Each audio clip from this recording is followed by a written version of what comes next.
All right, everything seems to work and we are on the masterclass. Hello everyone who just connected. My name is Alberto and we are in Fuseroom recording studio in Berlin, the studio that we opened after moving it from Italy 2 years ago. Life here has been hectic. We've worked with really a lot of people in 2 years, and starting from August this year, pretty much summertime, we decided to restructure what was our WhatsApp Fuse Room, which was a weekly event where we would just take some random videos, into some more structured masterclasses. And we offer paid masterclasses that are scheduled on a monthly plan with a weekly event that we do one-to-one with people like you connected right now. But we also want to host at least one a month masterclass where we're gonna talk about topics that are related to music production in general.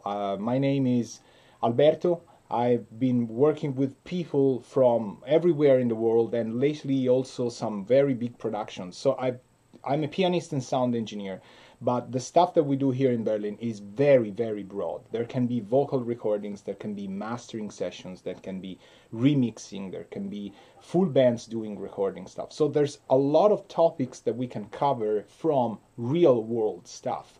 Not anything that is over-structured or is just planned to be marketing, just real life sessions that we have. And we can take stuff from everything that we do weekly or from suggestions that you have, for example. So we are also open to various suggestions. In this masterclass, for which we're gonna use the engine that YouTube has, because I thought it's gonna be more compatible with everything that you have, be it iPads, be it tablets, smartphones, computers, desktop computers. Some of you might be in their own studios with their own speakers. And in this masterclass, we're going to talk about mid-side. We're going to take probably an hour and a half, maybe two, depends. I usually talk a lot, so it could be 2 hours, but we don't know. We're going to take mid-side as a topic to face some ideas in mixing and mastering. This was my focus. We're not going to talk about mid-side techniques in recording. Many of you know already what this is. It employs 2 microphones.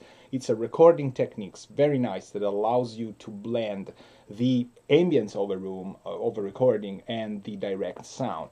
We're not going to cover that in this masterclass. We're going to talk about mid-side in mixing and mastering.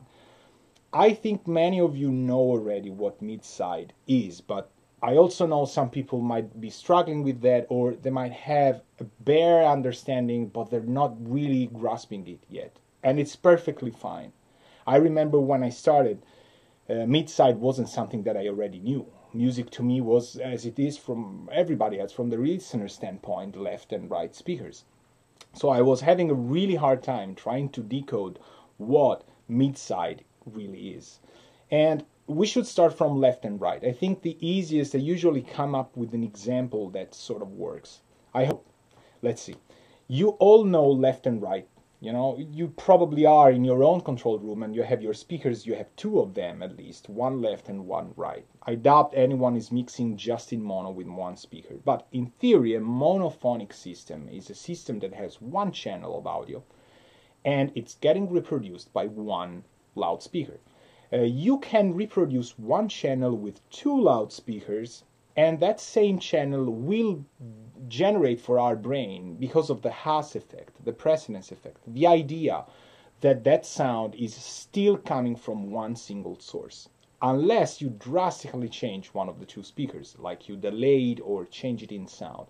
But if you keep that one channel consistent, you're gonna feel that the whole sound is coming from one source. And you know this very clearly. If you have a bass sound or a vocal sound that is centered, perfectly panned at center, you're gonna hear it in the center. Even though you don't have a speaker in the center, right? You don't. I mean, some people do because of a center speaker, but you know that the left and right speakers are reproducing the sound, yet you can feel it precisely, dead center.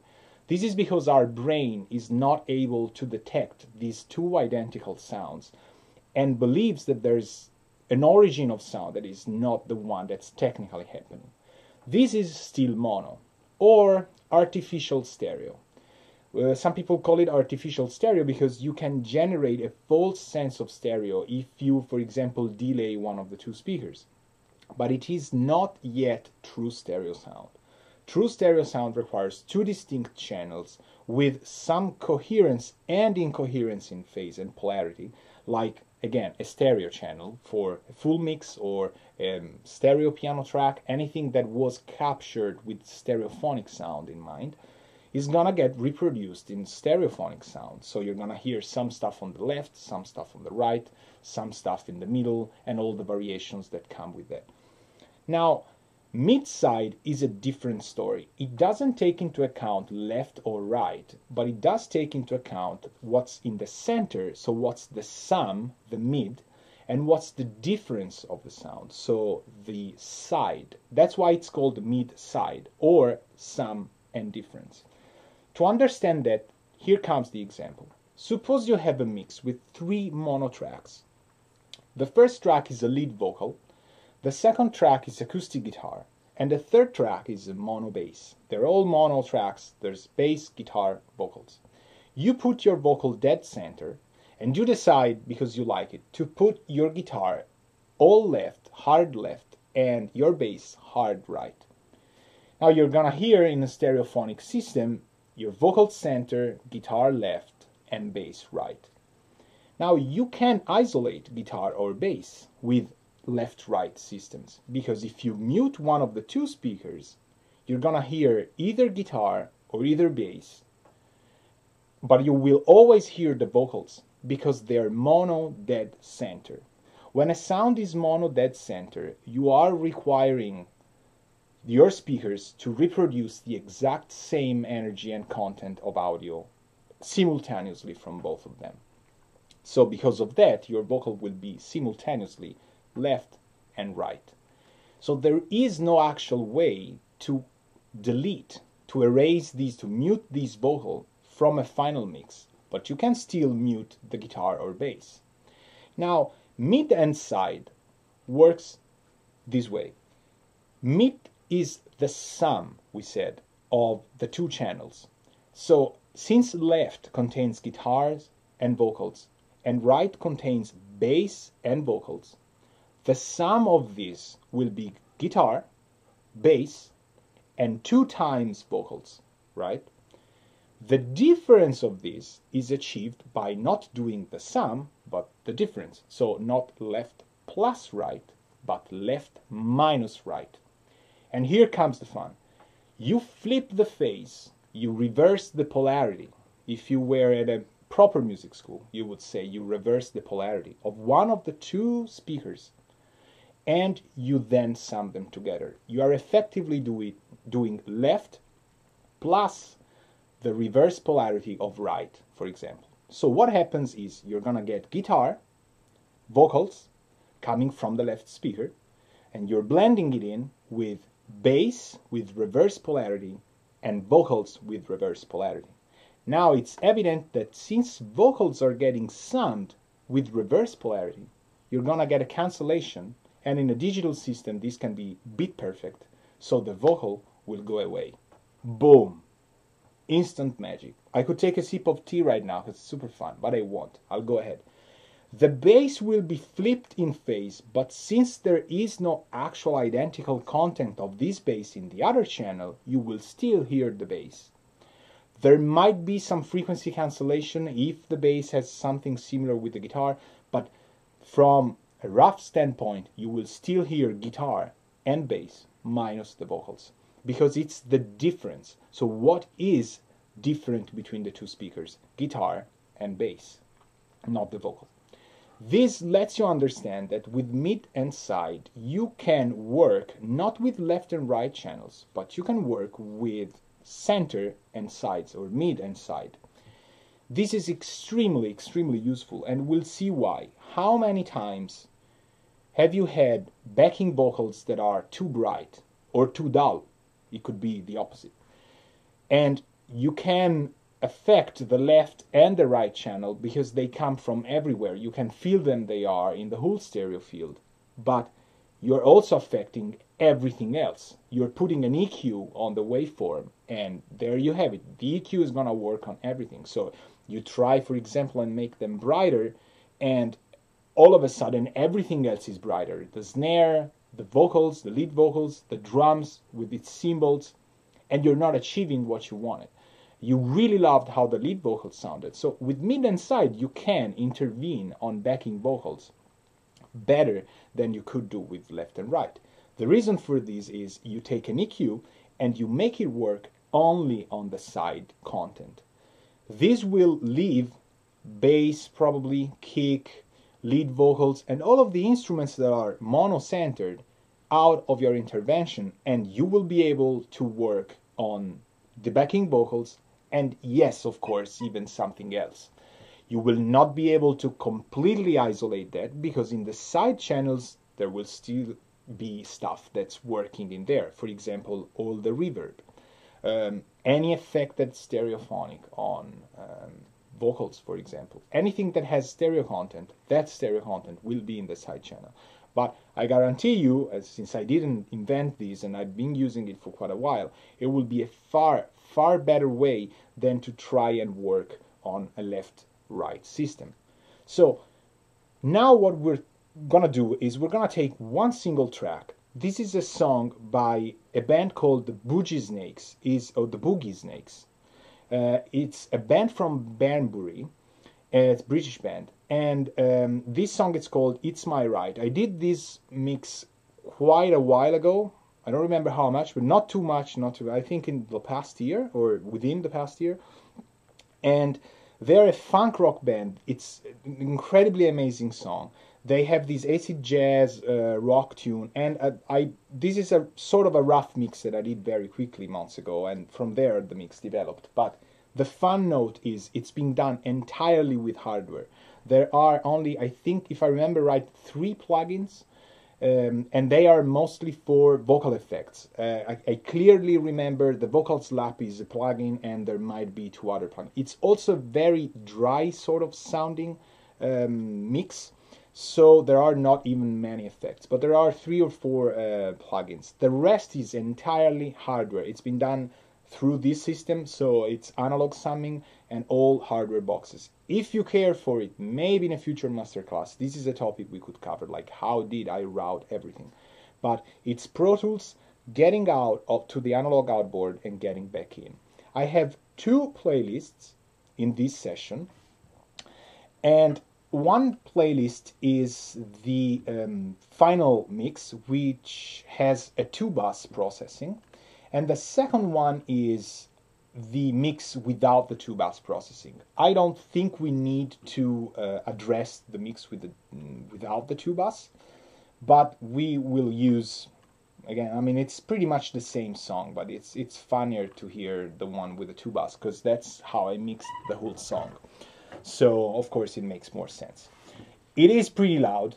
I mean, you will not hear it as loud, but it is pretty loud. And I think we might go down like a couple dBs, maybe more. You can see it from the waveform that it was clipping in the converter. And there you go. And guilty as charged, this is what sounded great. And the mix was delivered, even if still in a rough form, already at like sort of not competitive levels, but pretty much up there. So we're gonna listen to the song. The cool thing about the system of these master classes is, unless I make a blatant mistake, you'll be able to hear straight from the monitoring system of the studio. So I know there is an encoding. YouTube isn't bit perfect or lossless in any way. So when I will do some interventions on EQs and stuff, I will maybe accentuate, maybe make it a little more dramatic. But this is just to show you the principle that I am after, and I'll be able to explain what's going on anyway. So, but the monitoring system is exactly what you're having from this room. I will be able to mute the webcam that's recording right now the audio, and so you will have no bleeding, no nothing. You'll be straight ahead into the mix. So if you are in your own studio, despite the fact that YouTube has some compression factor, of course, this will still be a pretty good listening environment, unless I make a mistake. Could make it. So let's listen to the song and from the start, because that's usually how you would listen to a song, and then we'll come back to our talk.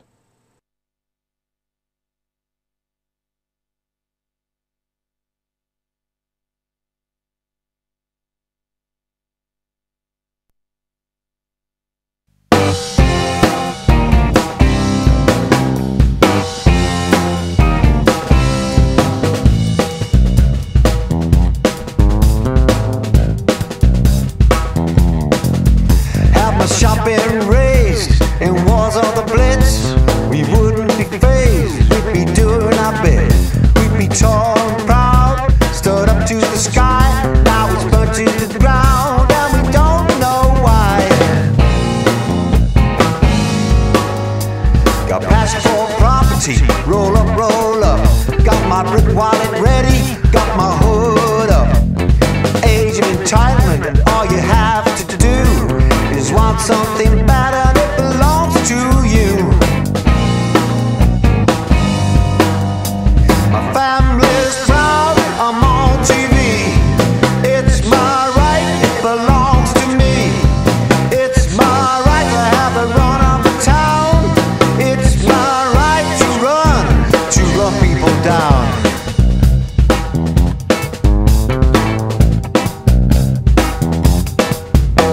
The government's fault, whatever they're called.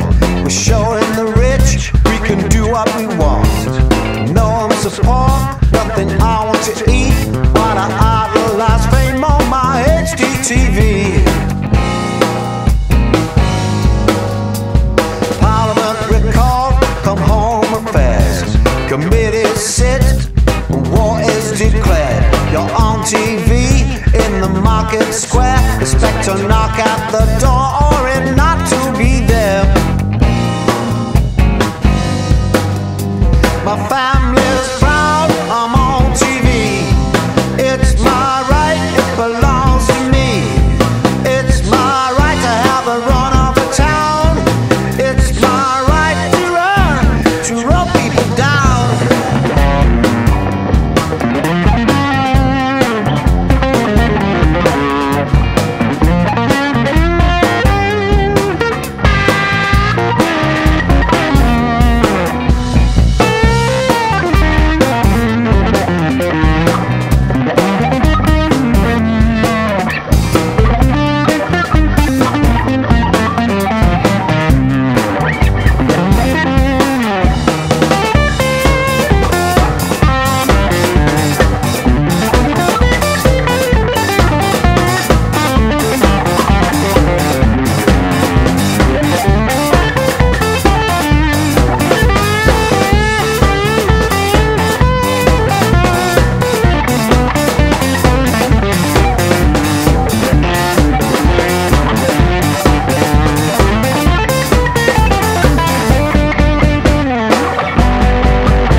Season right, summer season break.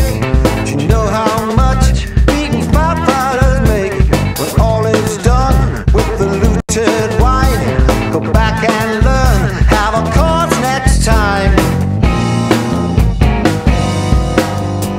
My family's proud, I'm on TV.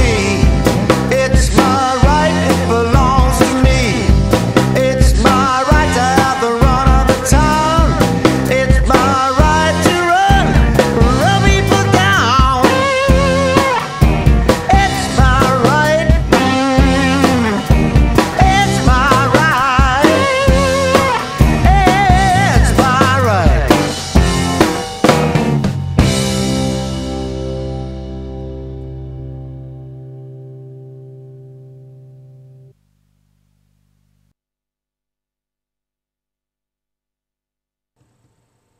All right, so far so good. Seems to have worked. I really love this mix. I hear, I mean, it still was a rough stuff, but maybe now I would go like a little bit easier on the slap, maybe, but I like how bold it is when it kicks in, and I just love the rhythm section that they played really great.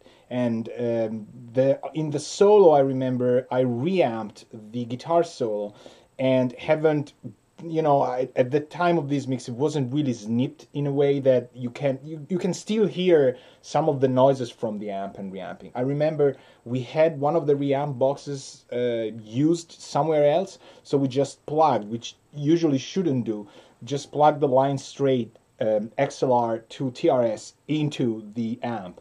We didn't have time, it was fast, so, but with a little bit of, I wouldn't say denoising, but just a little bit of gating, this can, get canceled. But it's still a very rough take on how the solo sounds, and I really, really love it. I have to say, it's still a mix that I listen to. And I don't know if it's whether the analog played a role or anything, but it just plays. Imagine, I repeat, there is no plugins here except for the slap, and I don't even know what else, because I don't feel like the drums have much artificial reverb. Everything you hear is room mics and stuff. So, enough talking about the band, because they're great, and we could talk about the band all day long, and would be music would be better. But no, we have to talk about Midside. So, as you can see, I've opened one plugin that I use and can be used for Midside. It's not the only one that exists for this, and it's not my favorite by any means. It's a very good equalizer that has mid and side controls. So now that I've shrunk down to this little box in which I am, you can see the plugin I'm talking about, and this is Equilibrium by DMG Audio. I don't remember the name of the two guys making it, but I know one or both came from Sonarxis, so maybe some of you know this plugin, and the Sonarxis plugins were really good, still are very good, I have them. But the DMG Audio with Equilibrium and the limiter, the limitless, are very, very cool. Very complex plugin. We could just do a masterclass on that. I've done it for some, maybe of you who are connected right now, because it has lots of parameters and it can be really customized to very geeky level, I would say. But we're gonna use this because it's big for the interface, and because it allows easy sub-mixing of mid and side. If you look at the bottom right of your screen, you will see that the plugin has a mini mixer that is mid, side, gain, and view meter. This is, again, a mini mixer that allows you to mute, solo, or flip the phase on one of the two channels. I've already set it so that it works in mid-side. You can customize it. It's not necessary that you have it like that. I also changed some of the scales. For example, I like that the top of the interface reads plus or minus 6 dBs, because I usually use this in a final mix / mastering situation, so 6 dBs is already a lot. I like that there are knobs that I can turn on. By the time I have a curve, I can also have an equivalent knob on the bottom of the interface. And I also rescaled the frequency ranges just for the scale.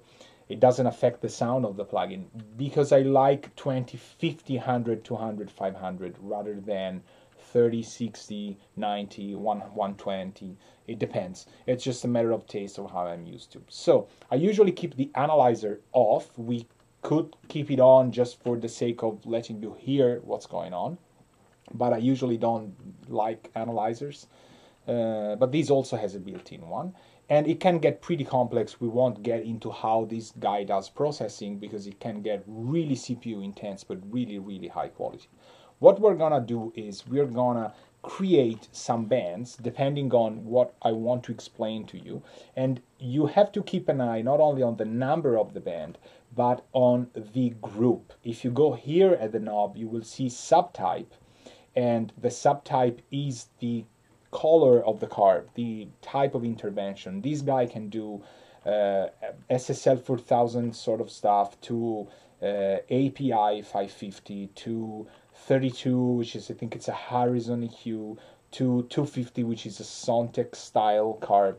It's really can get really complex. We'll just keep the DMG, which is its own curves, but the group parameter is what you have to take care of, because what you see here is stereo, but then I can switch this band to operate exclusively on mid or exclusively on side.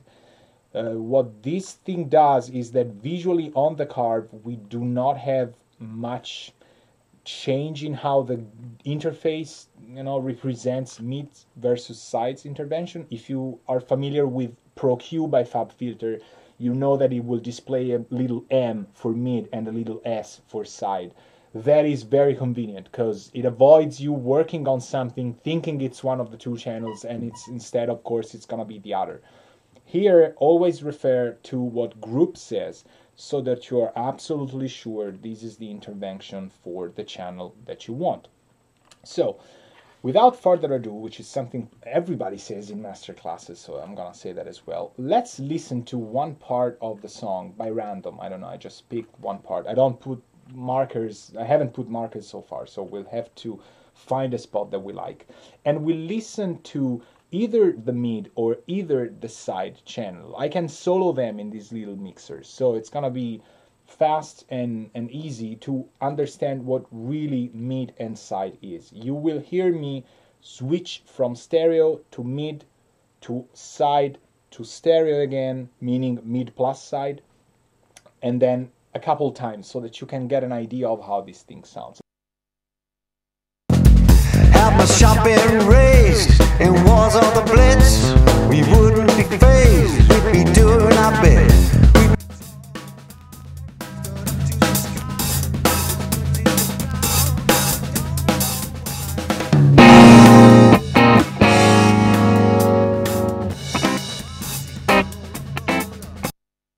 Wallet ready, got my hood up. Age of entitlement, all you have to do is want something better that belongs to you.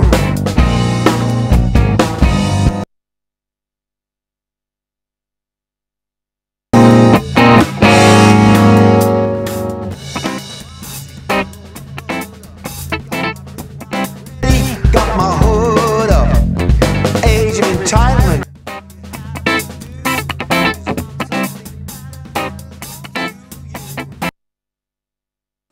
So what you can hear is when I go from stereo to mid, there isn't much change. And that tells us that the mid content is very strong in this song. And it is. There's very strong kick, interaction with the bass, vocals up front. When I switch to the side channel, we clearly hear guitars. And that's the reason for this is I think I mixed these sort of in LCR mode. So I didn't do mid pan. I can only choose center, left, and right. I remember clearly the tom tracks for this song are, I think there were 3 toms, 2 rack and 1 floor, and the floor is fully left, sorry, because it's stage perspective, fully left, the rack is fully right, and the lower rack is somewhere in the middle. Maybe there, yes, I did cheat. I used like a pan that's not fully 100% either one way or another. But everything is pretty much LCR. And I think this is also why I think I'm secretly in love with LCR mixing, because of how clear things get from left to center to right. There's not a lot of interaction between little elements. I like to not do LCR for stuff that is more pop, of course, but for this kind of indie funk rock stuff, it's a very aggressive way to propose the soundstage to the listener. Have you listened when I switch to side? There's no more vocals. There's just a little bit, which is the vocal slap that's not entirely mono, and there are guitars, little bit of cymbals, a little bit of turbulence in the lows, which is the room mics probably, or the bass amp or something that has a lot of bass, and that's pretty much it. We noticed also the side level against the mid are pretty much not either answer. They're not really balanced in a way, and in a way they are balanced. This is the mix that I wanted to do, but there is a very nice difference between mid and side. So this is one of the first things you can do with mid and side, which I'm gonna do right now. You can take the side and move it around with that slider without altering how its frequency works, just altering how much volume you want to work with. So it would be in a way like you would take the left channel and push it in volume, in gain, rather than the right one, which would of course offset your whole mix on one of the two sides. We're not doing that. We're doing mid versus side. So by raising the side content, I can make the sound, the mix, a little more stereophonic. Let's try. Got passport property, roll up, roll up. Got my brick wallet ready, got my hood up. Age of entitlement, and all you have to do is want something better that belongs to you. My family's proud, I'm on TV. It's my right, it belongs to me. It's my right to have the run of the town. It's my right to run people down. It really does change with a couple dBs. This is the very first thing you should trade carefully on. Don't go crazy on that. If your listening environment is good, you will hear that we're getting into phase problems, because that's not the way that the mix was intended to be. But you can cheat with a couple dBs plus or minus, and you can still get very good results. For example, you might like it a little more stereo. I don't. I find that, but of course I mixed it, so it's not, it doesn't mean it's perfect, but it's the way I heard the song while mixing it. So it obviously, to me, 0 is natural. I like when the guitars do those altered chords and they go half step down and it suddenly opens up, because it reminds me of every acid jazz tune that I really love, from Medeski and Scofield, Medeski, Martin and Woods. All the masters of acid jazz funk stuff do that very raw, close, center to sides, and then they go back on bridges or in specific parts. That's why it's a little bit mono until it hits you with the stereophonic sound. But you could, trick with that, and you can get sometimes mixes to sound a little more focused or a little more immersed in the sound stage. That's the first thing. We haven't even touched the EQ. So we're gonna keep it at 0, but what we're gonna do now is we're gonna start. I thought about what's gonna be the most organic way for you to understand how mid-side can work. And to make real-world scenarios, I'll start from the very sub frequencies and I'll go up to the top. I'll show you each time what a specific range of frequencies is used for. So we'll take this song as a pretext to say, okay, sub frequencies. What can mid-side do in sub-harmonic frequencies? Then we'll move to low frequencies, and I'll say, okay, what can I usually do if there's a need to do it on low mid frequencies? Then we'll go to medium frequencies, high mids, and then we'll go to the top high frequencies, like the air stuff. Then I'll show you some of the plugins that I like about mid-side. Maybe it's something that, some plugins you will know, some others you will not know. It all depends. And we can also talk about dynamics in mid-side, because this is equalization, which is usually one of the very nice ranges to work with in mid-side. But a lot of people do mid-side for dynamics. So they take a stereo sound, they encode it into mid-side, they feed 2 channels of a stereo compressor, of a dual mono compressor, one with the mid, one with the side. They set the compressors differently, the way they like it, and then they get back a compressed mid, compressed side, and the lingo is they decode it back into left to right. So the mid-side matrix, this is a term maybe you've seen a lot of times, like a mid-side matrix, an MS matrix. Some people say it for analog sometimes. Oh, this piece of gear has such a great mid-side matrix. It means that it has a very nice way to encode and decode stereo to mid-side and vice versa. Why would they say it's nice? They probably say it because in analog things aren't perfect. So not being perfect, the flows of the circuitry can create something wanted or unwanted, something that makes the sound better or worse. In digital, things are a little more, strict. So usually a mid-side encoder will sound exactly the same if it is correct to another one. So we'll do this. We'll start from the sub-lows, and we'll see how mid-side can affect this track. We know the first thing that I noticed in this mix was the side content has a little bit too much subharmonics. How do I know it is a little bit too much? Well, if you take the fun time to listen to a lot of songs in mid-side, by being able to mute, you can just import it in Pro Tools, for example, and use equilibrium and go solo on the 2 channels, importing the wave. You will understand a lot about records. Trust me. There's some stuff that you're not able to decode mentally until you really listen to mid-side. There's songs from the Rolling Stones that have an amazing piano sound. And I'm sure I won't say which, so you have to guess or find out. It has an amazing open wide piano sound. If you take the time to mono that mix, you will hear that the piano completely disappears. Why is that? Because the mixing engineer decided to take this mono piano track, duplicate it on 2 channels, and flip the phase on one of the 2. So it sounds really wide, but then when you mono it, it just cancels itself. And the mix inside has a specific placement because of how the soundstage is affected by this choice. It's pretty savage choice, but it works great, and the song is really famous. You'll find out which song I'm talking about. But what I was saying, if you listen to a lot of songs in mid and side, you will understand a lot, and this helps if these songs are references of your mixes. One short example before we go there, I once did a record for a thrash metal band, and they had references that they sent me. We did it here in Berlin, and one of the references that sounded really great to me, when I listened to it in mid-side, I found out there was no drums at all in the side channel, at all. The drums were completely mono. And I was like, oh, okay, the drums are completely mono.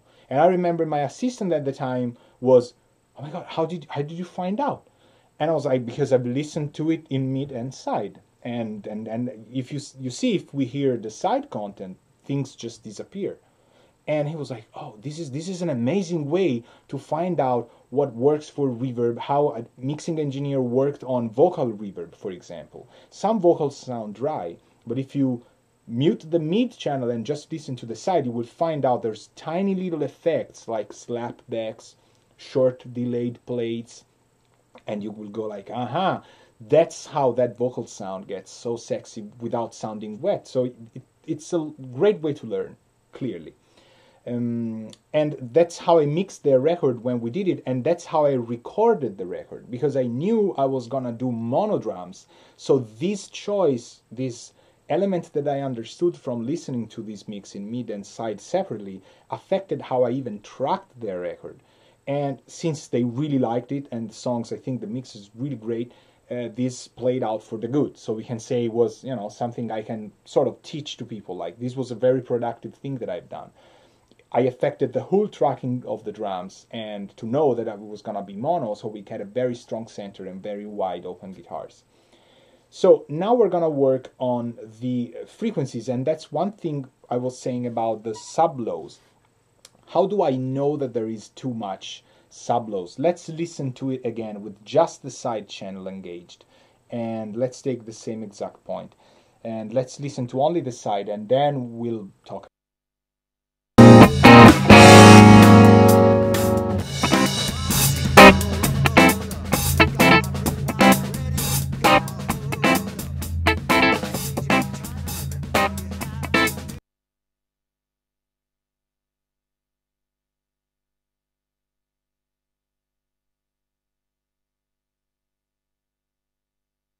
All right, here we are.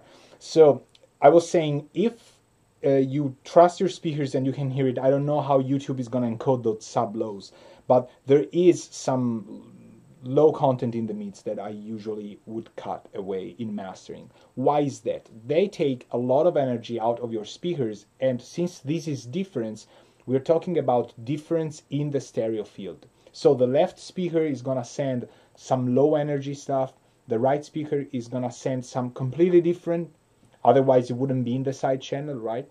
low frequency content, and they're gonna be mixed in the room, and you don't know what kind of room your song's gonna get listened to. So even if the environment is sort of really good, you're gonna get messy in that listening room. So a lot of records today, because of the fact that they do not know where they're gonna get played, and they're probably not gonna get played in a control room, because people do not usually have control rooms, lucky them, because they're really expensive rooms, but the tendency is we cut all of the lows from the side channel. Now, does it mean that you just cut drastically? Does it mean that this is like, oh, okay, I can cheat? Of course not. It's the principle of cleaning the sub lows.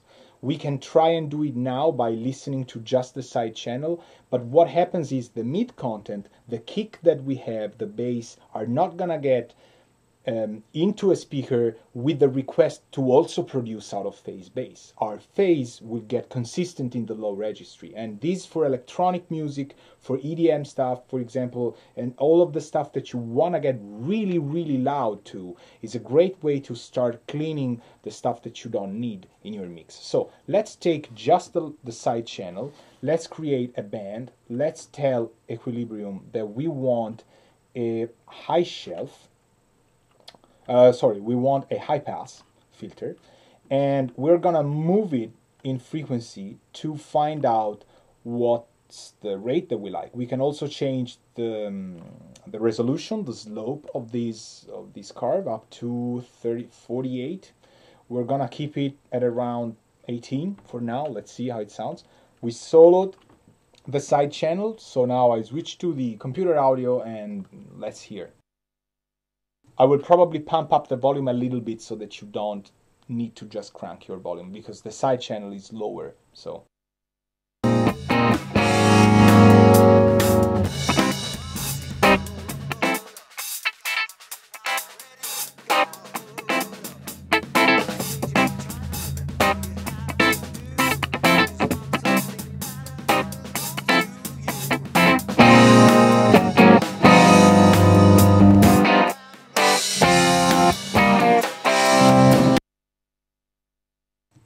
okay, so you've listened to the intervention that I'm doing, and I'm only filtering this.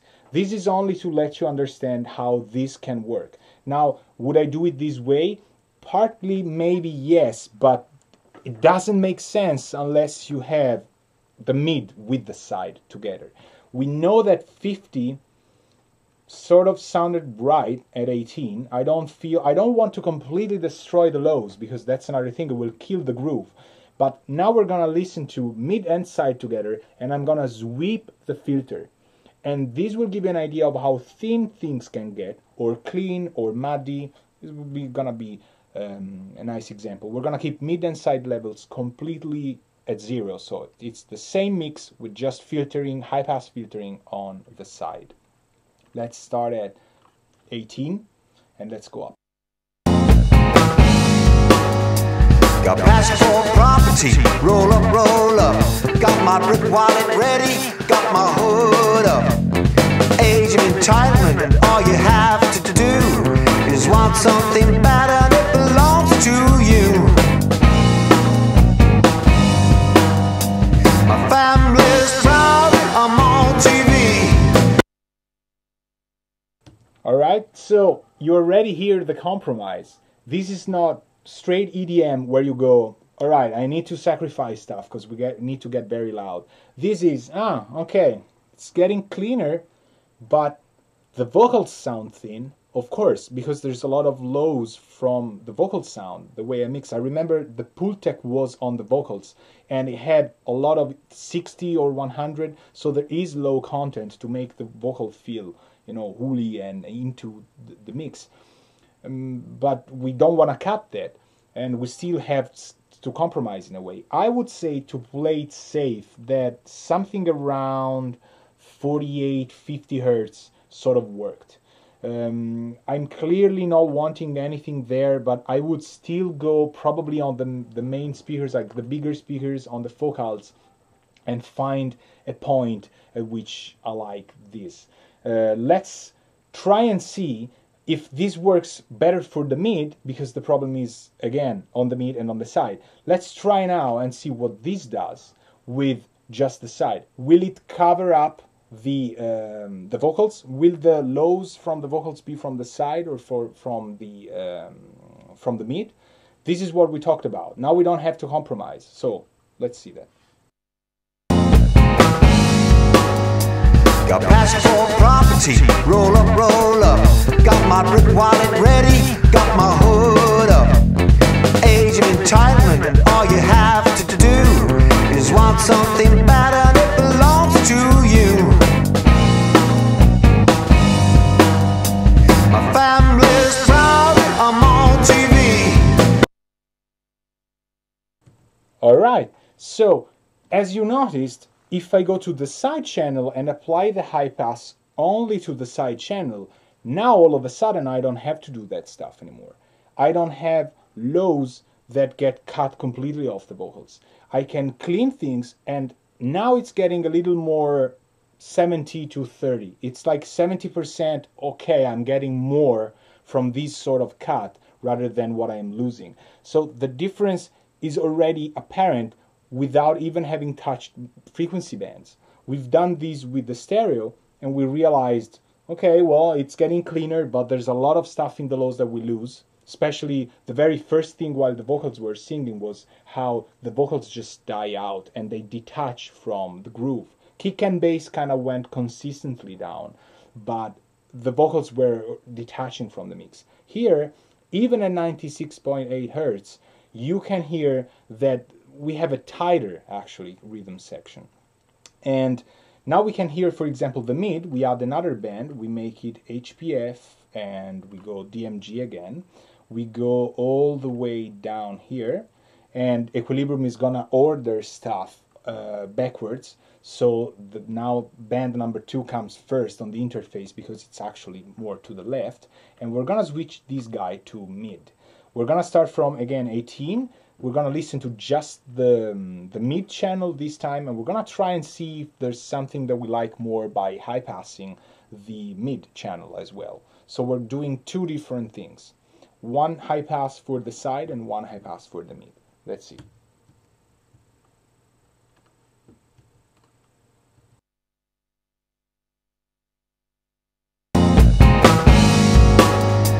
Got passport property, roll up, roll up. Got my brick wallet ready, got my hood up. Age of entitlement, all you have to do is want something better that belongs to you. My family's proud, I'm on TV.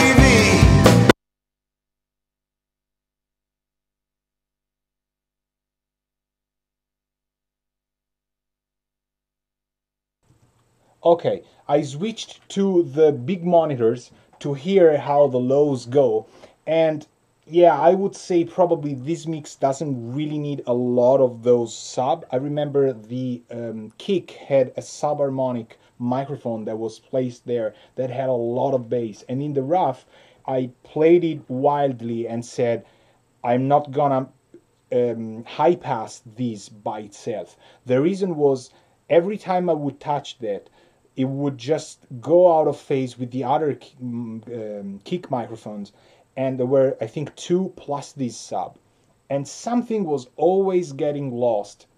So I said, okay, there's not enough things, elements, not many elements that go in the very far lows, so I'm gonna deal with these after the mix is done. Again, it depends on choices. Sometimes you want to do that, sometimes you don't want to do that, but in this case I can hear that things become tighter and less floppy if we go around 50 and 100, I would say. So we're not gonna keep these settings, we're just gonna do scenarios. So this is something that you can do in mid and side with just filtering. Now, if your plugin is linear phase, then you're gonna have a linear phase. If your plugin is not linear phase, then this is also gonna play into account. It doesn't mean it's gonna sound bad. It's just gonna sound different because you're altering the phase of mid and side independently on two different frequencies. So your phase will change a little bit, the phase relationship. But it could be a good way. It could sound good. It doesn't mean that non-linear phase or minimal phase, as it's called, is bad, but just something that you need to take into account. I think the way I've said it now is not linear phase. I like equilibrium when it's on minimum analog or analog modes, which is something you can go and look in the manual of this plugin. But you can set it for linear phase, and it works anyway, of course. So now we're gonna go to a different, what I will do, I will go to a different preset, which is B, which is completely blank. I'll save, just, by attitude, muscle memory, and we're gonna try and see what mid and side could do to the low mid frequencies this time. Let's try and see something around kick and bass relationship. Again, I'll do it in stereo first, and then I'll do it with mid and side, so we can compare how a normal left to right intervention would be against a mid to side. Let me switch to my set box presentation, which is serious. Getting used to the shortcuts, pretty good at it, huh? So let's focus on the song in full stereo, normal, and just try and see what things change in this area here, around 100 to 100 hertz. Have to go back.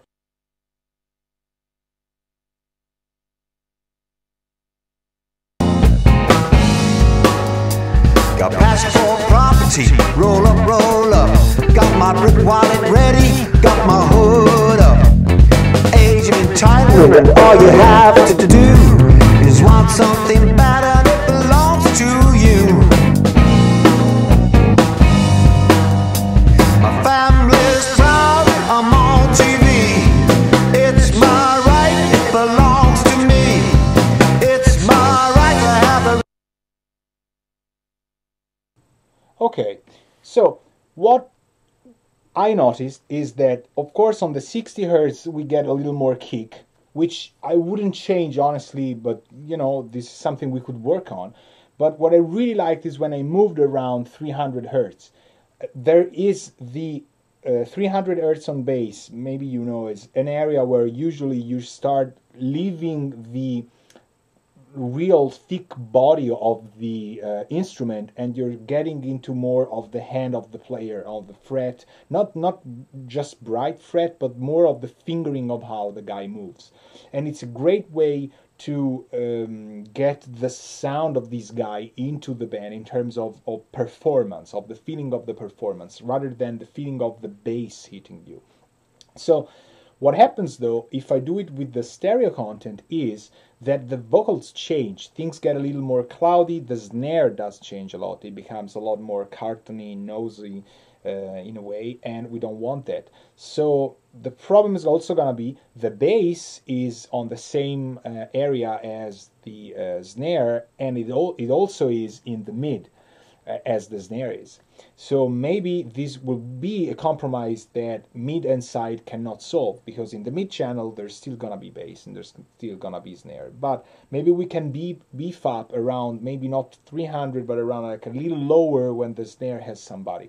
So we're gonna try and do this independently. Let's try and see what I can maybe boost in the mids in this area, and then let's try and see what I can cut in the sides. I'll do this first solo with the mid, working on the mid, then we'll hear how it is, then I'll do an intervention only on the side, and then we'll mix them up together. Again, this is for explanation's sake.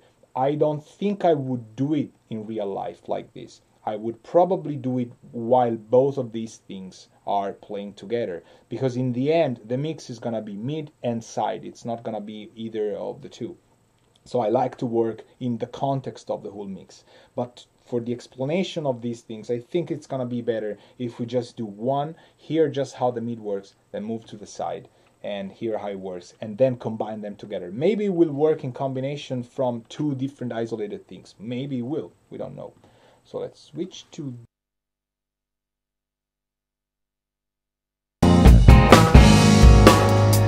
Got passport property, roll up, roll up. Got my brick wallet ready, got my hood up. Age of entitlement, all you have to do is want something better that belongs to you. My family's proud, I'm on TV. It's my right, it belongs to me. It's my right to have the run of the town. It's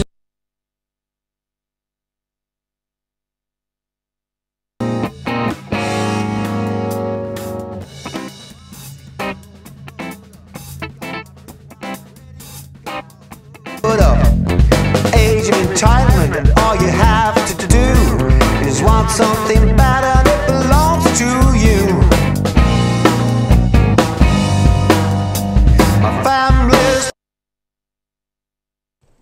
I sort of lied, but it makes sense. When I was trying to EQ the 300 hertz, I really liked how things sounded, but I found out that by boosting it even 1 dB, consider that the scale is, unless I go really far up or down, then the scale changes. You've noticed it goes up to 12 or 18 dBs, but the top and bottom of the EQ, I repeat, is 6 decibels. So it's twice as much, the frequencies in that area, as 6 dB means twice as much. So whenever you see me doing this kind of curve, we are at around minus 1.38, and the side intervention, the mid intervention, is minus 0.81. So again, here I'm telling you it's already making a lot of difference. It's subtle, but it does make a lot of difference. Do I like this compared to the other one? It could clean things up when we go higher in volume. It could be a utility thing. I think the balance was pretty much okay, but it sort of cleans some of the muddier areas, so we're not anymore talking about the bass or the snare. It's about two different areas where side and mid were a little bit thick. Maybe 292 hertz on the mids is, yes, the bass had a little bit too much fingering and it would maybe overshadowing some part of the snare. And the 169 hertz is maybe there was a little bit too much rumble from the room mics, could be, for example, or overheads. I think the overheads were pretty lean, so maybe it's the room, maybe it's the bass amp or the guitar amp. So in this area you will be able to reshape some of the muddy content. We all know that that area is going to be the mud of many mixes, and it needs to be taken under control because every instrument plays there. And in mid-side, we just found out that we can do two different interventions and not affect the overall sound. It just sounds a little bit cleaner and leaner rather than scooped or EQ'd. Now we're going to move to the 500 and 600 hertz. And this, I can tell you from experience, is another area that I usually used to overlook a lot. But for example, if you do boost some of the 600, 800 on the side channel, you can get a lot of space back without taking the side channel in its entireness and just pushing it out in gain. It's a subtle way to make things, I'll let you hear it now, a little bit more involving the listener without making the stereo field super obvious or without making the instruments in the stereo field more obvious. So that area has, in this case, a little bit of guitar, a little bit of the vocal effects, and by pushing a little bit of 600, let's say around 600, I could get a woolier, more involving sound effect. So again, let's go to C. We disregard that. These are all single step scenarios. Imagine these can get combined in a single mastering session where you want to adjust stuff, or in a single EQ where one band can do one thing, another can do another one. Let's take one band, let's go to side. So now it's intervening only on the side. I'm going to let you hear what it does on the side channel very quickly, and then I'll come back and we'll do the other stuff.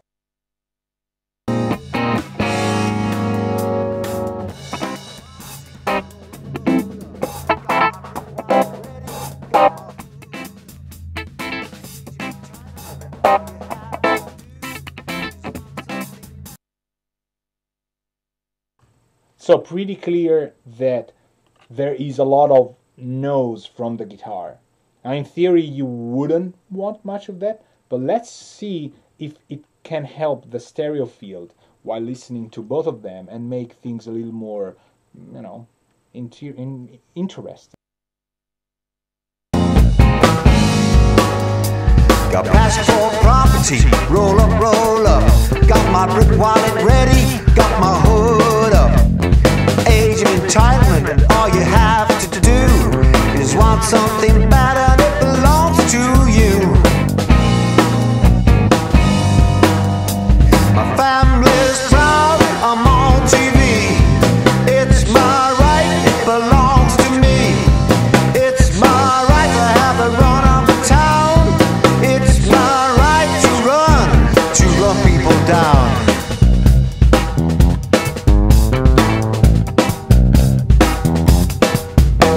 The government's fault, whatever they're called.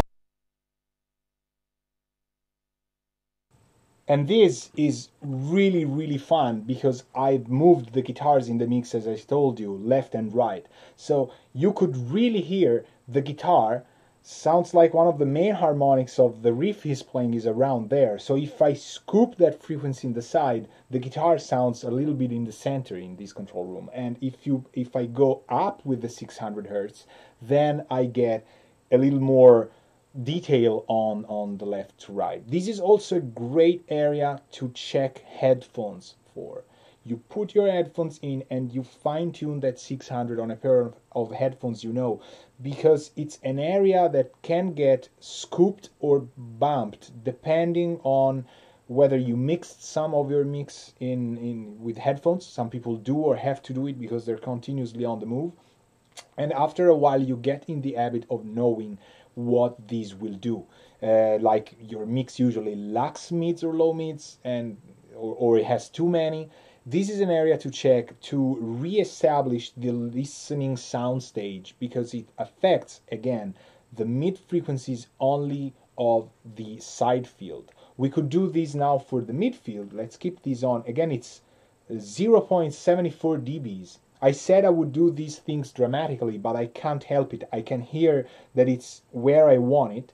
And you also heard the cue while I was changing the cue. Things were really moving in the sound field because of how many frequencies of mainly the guitar stuff and the effects would get affected.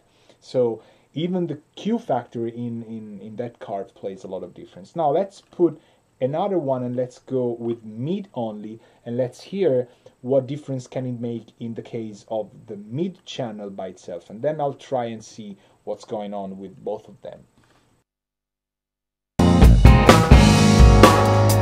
Got passport property, roll up, got my brick wallet ready, got my hood up. Age of entitlement, and all you have to do is want something better that belongs to you. Nice. So, have you heard? Clearly you've heard it, because I think maybe I went a little bit overboard, but it's super fun. There is tape echo on the vocals. That effect that you hear in countless records from Lennon on is tape delay, tape echo. Now, it has a way of building up mid frequencies, and the vocals are in the mid channel. So, see, I've almost done something that counter aligns. We're boosting some of the side, but we're going down with the side of the mid, with that part of frequency range in the mid channel. Let's see what makes everything work step by step. Let's listen to it how it was, then let's try and hear it with the side in, and then let's put this thing I've done on the mid channel, and then let's bypass everything together. Will it sound better? I don't know. I've done it in isolation. We don't know. Let's try. Got passport property, roll up, got my brick wallet ready, got my hood up. Age of entitlement, and all you have to do is want something better that belongs to you. My family's proud, I'm on TV. It's my right, it belongs to me. It's my right to have the run of the town. It's my right to run people down. Interesting. Again, it's always interesting. I don't like what I had done in the mid channel when I was listening by itself. I liked it while listening to the mid channel by itself, but in the context of the mix, it takes away that crunchy mid range that the tape echo puts. Now, if you hated my choice to put that tape echo on the vocal, you will probably say, oh, at least it would just get rid of it in some way. But since I love it so much, and I think it's appropriate, I like it, of course. I mixed it, so it's my own taste here at stake. What I can do, though, and what I've done while listening to both of them, was to carve some of the 500 in the vocals. That, I think it helped just a little bit. Getting close to the compromise where I don't want things to sound thinner, because I like the vocals to be that strong and affected and there, and crunchy and midi in a good way. But this could help a little bit. It also gets a little bit of the snare honkiness, I think, away, or some of maybe the room mics maybe have that. Or we're doing that on the mid channel, so sometimes guitars have a lot of 500 hertz that you don't need. But in this case, guitars are all around there, so maybe it's the bass amp, could be. I don't know, because we have the full mix there. So these I like. We're talking about minus 38 dBs. And I mean, probably you might say, okay, this is impossible to hear. If we do A and B, I don't know, would I hear it? We're close to half a dB, so I would say yes, I would hear it. Especially because it's changing the relationship in that medium frequencies where our ear is really trained to hear stuff. But it's subtle, it's minus 0.4 and plus 0.75. These are the two interventions. Side note, you see how much these curves look like. They really look like I'm doing a lot. Then you go read the numbers and you go like, that's not even half a dB. This is good. This is good for mixing and mastering. This is a good way to not think that the interface is meaning, oh, you're not doing enough.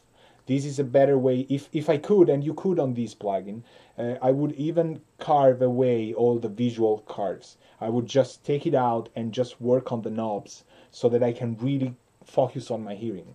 But, curves are convenient. The shapes that you can drag, I like EQs that way. It's an advantage of having digital stuff. So I usually also have to go around and drag and drop stuff. So I don't want to say that it's going to be bad, but you can get influenced a lot based on your visual representation. So having 6 dB stops just gives you the idea of being working so much, and in reality you're not doing much, but you could hear it. So moving on through the range of 1K to 3K, 5K. There's again a lot of stuff. There could be kicks, there could be, I think the one frequency range that I would like to point out the most is around 3 to 3.5. I am making rough estimations. You can't say, oh, 3.5 is always bad. You can't say it. It depends on the mix, on the song, on the miking, on everything. But it's true, it's usually a resonant frequency range in most active speakers, or you're close to some crossovers. I find from 2.8 to 370, there's always something that you can listen to, especially at high volume. So now we're getting into mastering again. When I master songs, sometimes people that have been here know that I'm not a listener for very high volumes. High volumes, yes, but not like crazy high. This range you want to hear at crazy high level, because your speakers will create some sort of emphasis on those frequencies. Often I find most active speakers do. And you have to counteract that. I'm not the type of guy that says, oh, well, the mix doesn't have 3.5, so it's right. If your system is wrong, I don't care. I don't care. If the mix is going to sound like it's too resonant at that frequency, people are going to not enjoy the mix you've done. So I like to hear it at loud volumes to simulate what would happen on PAs, on louder hi-fis that don't have necessarily a lot of quality. And by boosting a lot of gain and volume in the control room, I can really hear how things behave. So let's hear what's going on in the mid and in the side, and let's try and find out something up around 5K. Then we'll do 5K and 10K and up. Okay, I still consider 5K like a crossroads between mid highs and highs, so it's like a frequency range of its own. But that's how my mind works. We don't want to know all that stuff. All right. Got passport property, roll up. Got my brick wallet ready, got my hood up. Age of entitlement, all you have to do is want something better that belongs to you. My family's proud, I'm on TV. It's my right, it belongs to me. It's my right to have the run of the town. It's my right to run people down.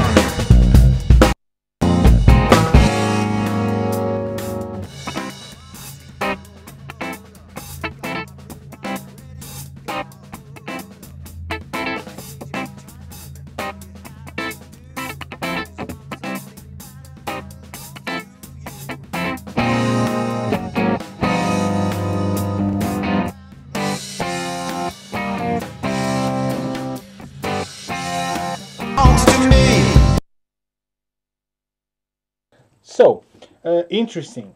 There's not much, maybe because I've done such a great mix that it doesn't need any corrections, but the 3.6, something around there, maybe 3.7, I did a mistake of moving things around. It was like a little bit up. I think we were around 3.7 when I really went up and said, okay, maybe there's some resonance there, but there's not. The guitars have been recorded right. They don't have that much. And also I've scooped some stuff. I remember the guitars had 550s, I think, or the Harrisons, I don't remember. So they've been taken care of. They're not too sharp.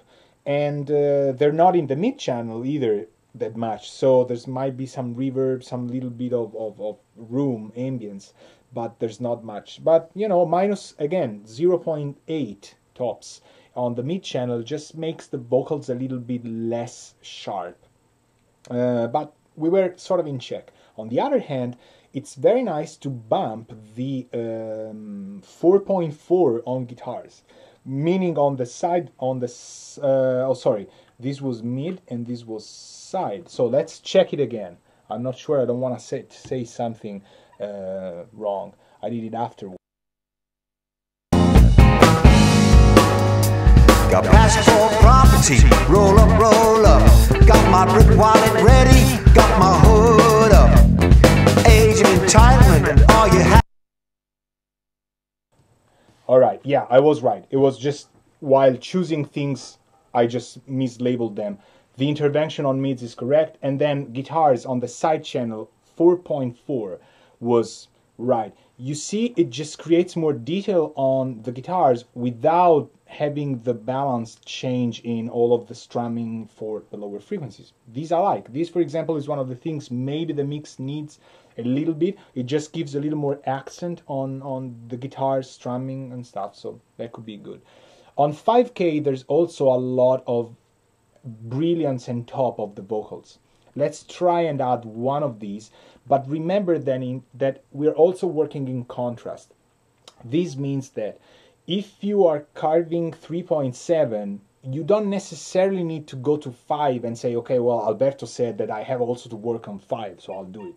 You might generate the perception of the 5K by cutting 3.7. So you don't need to work on all of these areas I've said. You should get, confidence to work on what you hear needs to be addressed, not like top to bottom. But this is just so you can feel what mid-side can do for mastering, mixing, or, even single tracks. Of course, that would work. So let's try and see if we can get some brilliance of the vocals, like some top and from just the mid-side, the mid-channel. And let's get back and try then the air stuff. Got passport property, roll up. Got my brick wallet ready, got my hood up. Age of entitlement, all you have to do is want something better that belongs to you. My family's proud, I'm on TV. It's my right, it belongs to me. It's my right to have the run of the town. It's my right to run people down. Oh, there's a lot of stuff we could do here. There's some S's that might get a little bit in the way sometimes when it goes like at the very, very final part of the verse or of the chorus. But that's higher. It's around 6.4 I hear. If we make the 5K a little bit higher, we emphasize it. Have you noticed the vocal just comes out? It's more detailed. We can tell better the lyrics. But it was okay, I think, where it was. But in some cases where you can't hear what the guy is saying because of all the lips, the consonants, and the stuff, the area around the 5K can help. Of course, it's not necessarily 5K, but it's where you will understand all the consonants. On the other hand, there could be instruments. Remember this, there could be instruments that are overshadowing the 5K of the vocals. So you don't have to boost the 5K of the vocals. Maybe there's something like cymbals, guitars, piano, I don't know, some instruments that have a strong 5K content or that area that you can carve during the mixing phase, and all of a sudden the vocals will sound right. Because if they sound right already, why would you make them more just to fight against something? Take that something that's harassing the vocals and attenuate it. But again, 6.4, it's getting out to be a little more S's for the mids. I don't think the side would need anything. Of course, there you will find maybe the hi-hat or the cymbals, but we can see these, for example, on 10 and 20K. If we go to the extreme top, I can usually refer to that as people do a mastering session and they do it very cheaply. Like they take the high frequencies on everything and they just crank it. And the detail comes out so much, then people usually in the very first 3 seconds go like, oh wow, it sounds much better. It doesn't after 3 seconds. In 2 seconds it sounds great. 3 seconds in it sounds, you're not sure. 5-10 seconds after you're like, this is so fatiguing and it's so cheap oftentimes. Because to crank high frequencies in masters just because, it's a very, very sleazy way to get out, of the trick. But if you boost some of the highs in the side channel, all of a sudden you're very noble and you can drink brandy, because it's a very it's a sophisticated way to get high frequencies in the mix. You're not overshadowing everything, you're just adding a little more sizzle to the side content, and it gets very subtle sometimes. You can do on analog hardware a couple of dBs. Again, in mastering this is already a lot, but you can do a couple of dBs on the highs and on a shelf, and you will hear that the mix isn't necessarily brighter, but it has a little more air without having the vocals shine on too much, because again, the vocals are not in the mid channel. So let's take a shelf, high shelf, and let's put it on the side channel, and then let's experiment by going up and down while the song is playing. We go to the audio. Got passport property, roll up, got my brick wallet ready, got my hood up. Age of entitlement, and all you have to do is want something better that belongs to you. My family's proud, I'm on TV. It's my right, it belongs to me. It's my right to have a run of the town. It's my right to run people down. Well, here again, would I change it? Would I just make it blatantly louder? I don't know. But have you heard? I was going like up and down, and it doesn't feel like what we're used to do with shelves in the stereo field. Like when you go up, it becomes incredibly brighter. I can try and do it now. See, with a shelf that just does stereo field, like the old school.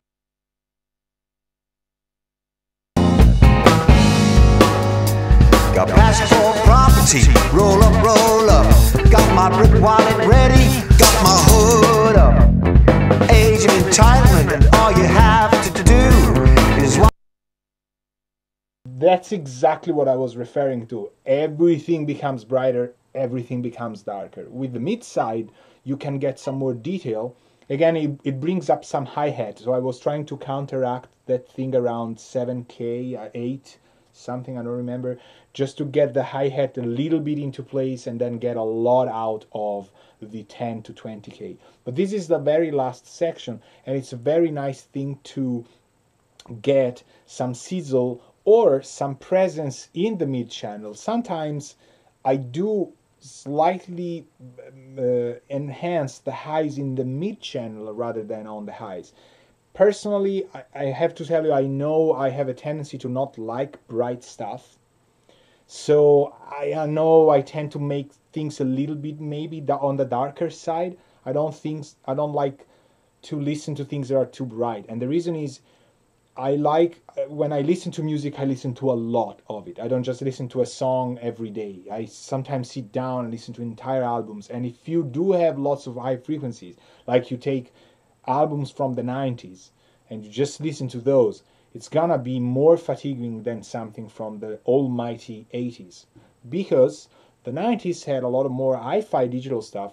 And with that stuff also comes a lot of high frequencies that did not get lost in tape, in analog, transformers and stuff. So I don't like when things are too bright, so I know I could err on the darker side, which is a reference to an album in a way.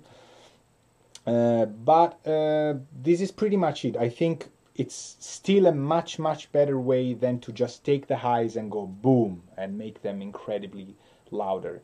It's a more classy way, more refined balance, and it doesn't mess with the highs of the vocals, which usually you spend so much time on. Or if you're mastering somebody else's mix with vocals, he has or she has spent a lot of time on. Because we know for pop vocals, most vocals need to be really, not really bright, but they have to have that brightness and air. And if you go just slightly over that, it's too much. But maybe the mix is not bright enough. And the side channel can save you in a way. So I think this is pretty much it for the whole frequency ranges of mid-side. I've made it 80% and we're just gonna cover some dynamics on it. But why did I focus so much on EQ? Well, the reason is EQ is used a lot, at least by me, and I am the guy sitting here, so why would I do something I don't usually do?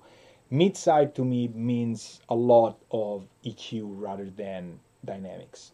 But 20% of the stuff I can do dynamics. So, do you know a compressor or a limiter or a dynamic processor that does have mid-side in it?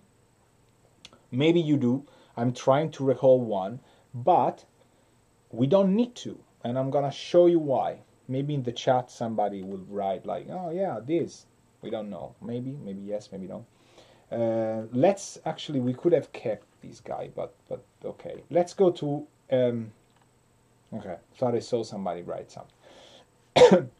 Let's go to a compressor that is just a typical stereo compressor. And I have to take something that I would like to say like everybody knows, but it has to have controls that I can change. So we'll take, I want to start with something simple. Let's take the Fatso. Oh, almighty Fatso. It starts with the, okay, yeah, it starts with factory default. This guy is not mid-side. In hardware, this guy is not mid-side either. But we can make it mid-side by employing a plugin that many of you maybe know or have but haven't always used. It's made by Waves and it's called MS Matrix. It's a very cryptic plugin. Let's change an area of the song just because, you know, we've listened to that part for a very long time. And so it is in Soundfield and it's called S1 MS Matrix. And this is the interface of this guy, which is like, it has no controls whatsoever. Why is that? This plugin listens to what you're feeding it with and transforms it to the equivalent from stereo to mid-side. So if you feed it with stereo, it will turn the audio after this plug in mid-side. If you put it with mid-side, with the mid-side track, it will decode it into stereo again.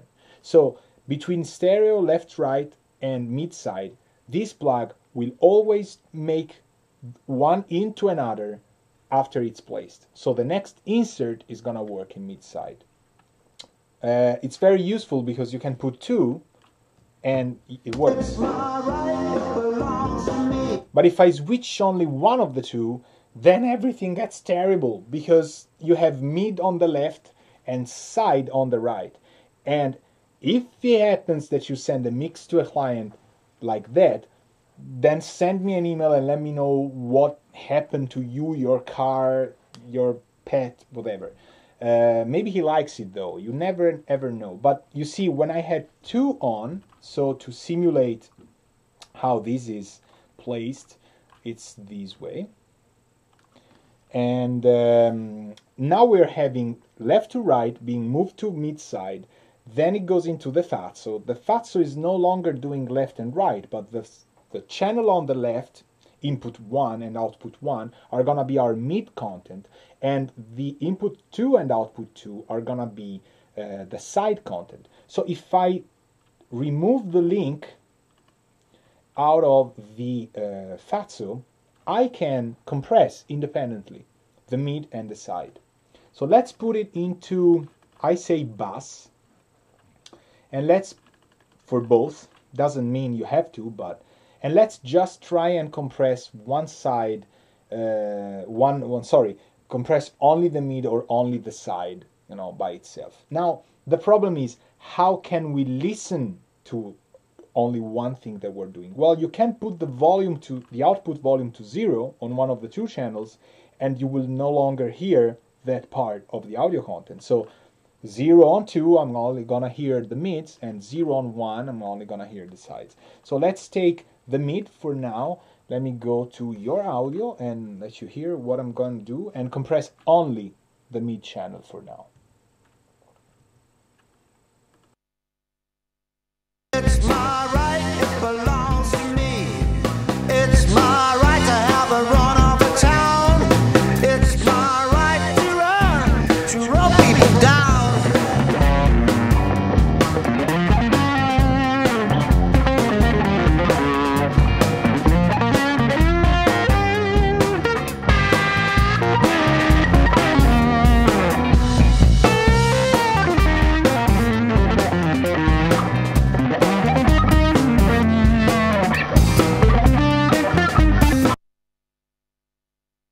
It is a little bit louder, but it's also a little bit denser. The bass compression on the mid side is just giving it a little bit of things to chew on, and everything is more present. It doesn't go away as much. So now let's try and not compress the side. So let's try and leave the side completely uncompressed and just hear how things behave with this plugin in. I'll maybe retune a little bit of the output for the second channel, so the side, so we can rebalance it. But I wanna have you hear how just compressing the mids can do to a mix something that you like compared to the sides. Then I'll do the opposite while we're running. I'll remove compression on the Fazzo on the left channel, so the mid, and I'll just compress the sides, which is something I don't usually do, but again, there's no rule, it could work. So let's go. It's my right, it belongs to me. It's my right to have a run off the town. It's my right to run people down.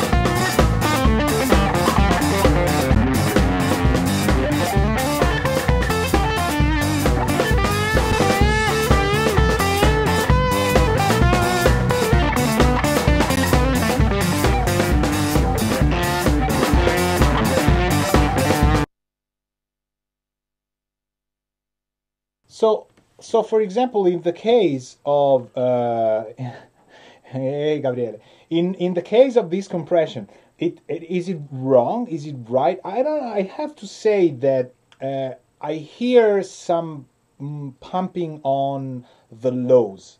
This is something that's happening when I'm compressing the mids, because of course the kick and drum are there, and I don't have a sidechain control on this specific compressor. So the problem is that the Fatso is compressing the whole mid channel, the kick and bass are there, and I like what I hear in the mids, but I don't like what's pumping out in the lows. I remember this I did with only an API 2500 on the mix bus, and I like how the kick and the bass interact the way it is. There's just a little bit of movement. I wouldn't call it pumping, but of course if we emphasize it even more, then it will become a little bit too much. So this is an idea. Now let's try and do completely the opposite. We'll try and set the mid uncompressed and the side compressed. You noticed when the solo kicks in, the volume is kept in place by the mid compression. So this could be a very interesting way to tame the soloist in the mix, from the mix down, on a mastering situation. Like, oh, I have this song, it's amazing, but the solo is too loud. What do? You can separate that region, move it to a different track, or if you have a DAW that can apply effects to only specific clips, like Studio One or Samplitude, for example, I think those guys can do it. You cut it and you work only in the solo part, so that the mid channel gets a little bit of compression, and that puts the soloist into place, and the rest keeps on, and people will never know, and you will never get an award for that, but you will know, and it will sound better because the solo is now in the mix more. And that's it. That would be, for example, an idea. Let's try and see what compressing only the side does. Let me put you in charge. It's my right, it belongs to me. It's my right to have a run off a town. It's my right to run people down.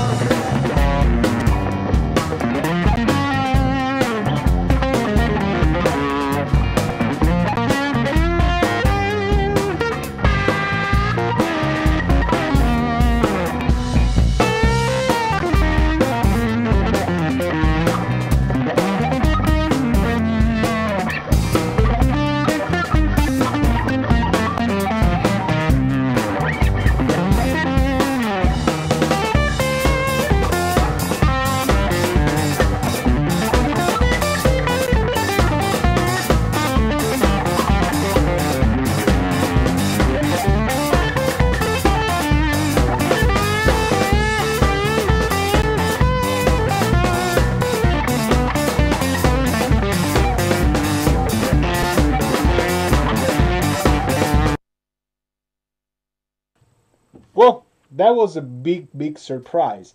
What happened? If I had to explain it fast, I would say we brought the sound of the record from an acid jazz funk stuff to a fusion power band project kind of sound. What do I mean by that? This is gonna be really hard to elaborate. If you take the heritage of, to me, the acid jazz records, there is a specific soundstage idea of everybody being together and stuff. Now, the side content is made of the rooms most of the time, of the real reverb of the stuff that is there, and the decay is left pretty natural. There's a tendency to have these guys sound like a jam band, glorified sound stage. If you go to a fusion, I would say not fusion because it still has that funky element, but like a project where more money are involved. It sounds to me that the fact that we take the little ambience that we let a little more breathe before, and we compress it and we raise the average and the density, makes for the sound to constantly be at a very detailed and balanced sound stage. Whenever the compressor, the sound goes a little bit too much up on the sides and it would be a little too roomy or too ambiency, the compressor pushes it down. So, and whenever it goes down and you would lose it and feel too centered, the record stays at a specific level of mid versus side. To me, this sounds like a completely different, but yet very, very good sound. To celebrate the fact that you're like, oh, I want to show that I can do stuff and this record sounds better, the second version that we did with the Fatso with compression on the side is really giving it still an analog vibe, but it's making the side content never disappear completely and never have it sound too mono in a way. The other sound is more indie in a way, or more, as I said, more acid jazz, where things focus more on the groove, on the backbeat, on the stuff. But this is, for example, would you have ever thought that compressing the sides would work? Maybe you will say, yeah, well, this is something I know, I was grown up with. Well, this is one of the latest things in my, bag of tricks that I years ago found out. Like, why would you compress the sides? There's a lot of stuff there it needs to breathe. Well, if you do it right, and in this case, maybe the Fatso is the right thing to use, it just works very, very well. So, this is just a type of compression that I think I accidentally used this, all right? What's the logo? No, I don't want to see you. Oh, a little bit of commercial. So Sides Matter says, remarkable difference. Exactly, and I have to tell you, I haven't tried this. If guys like Gabriele or Lorenzo, they know me, I'm too lazy to just prepare a script and make something look like, oh, I knew that.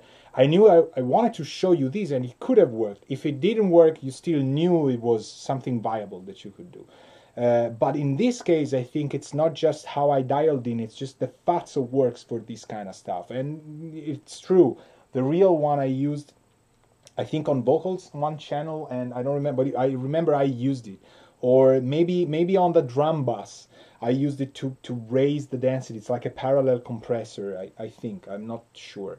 But it was employed, and it's a piece of gear that I would say, it just loves this kind of music. So in this case, we got lucky, and it really sounds on a more classy, like, okay, the guys had to pay more at the studio because probably this was like a better sound.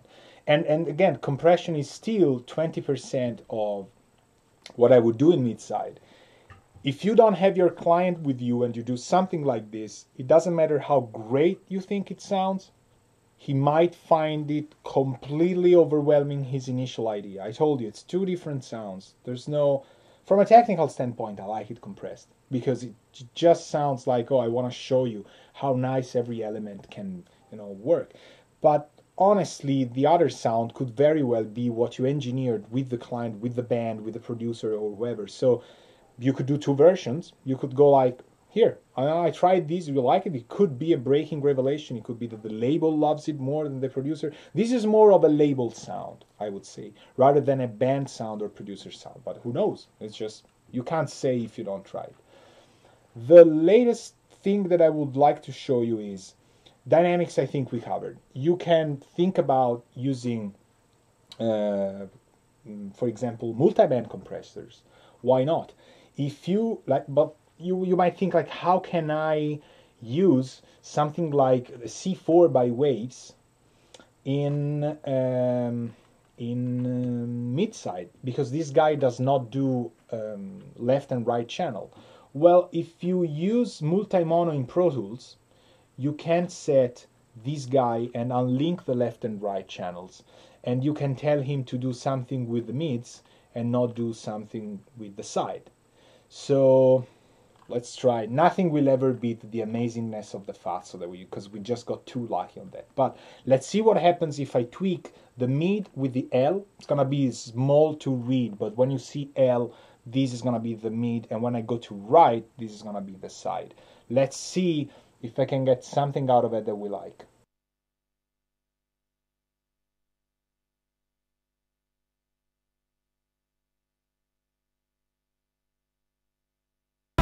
To rub people down.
Okay, I wouldn't say it's bad. It's a little bit too cerebral. It's a little bit too overthought.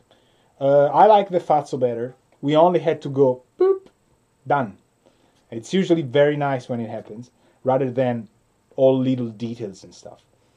But this can really be more complex. What if you use a C6? Or what if you don't have multi-mono like Pro Tools? Well, you duplicate this track, you make one entirely mid, you make the other one entirely side, you open two C4s on the two tracks, and then you bass them together, and then you re-obtain mid side to left right. So that would work, for example. And this is another example of a compressor that is not mid side, but that can get easily into mid side. So what about plugins? The last chapter. What about plugins that I like in mid side that maybe you don't know? Well, one was the S1MS Matrix, very hard to pronounce. Another plugin that not many people know is Center. Center is a take on mid and sides with, it sounds a little bit different than a Matrix because it has low, high, and punch. And we can make things more, I usually use these on single tracks, but it's a cool plugin to know because you can redefine how much center and how much sides you want to a track or a mix without calling in a lot of parameters and stuff. So let's try just and see what it does.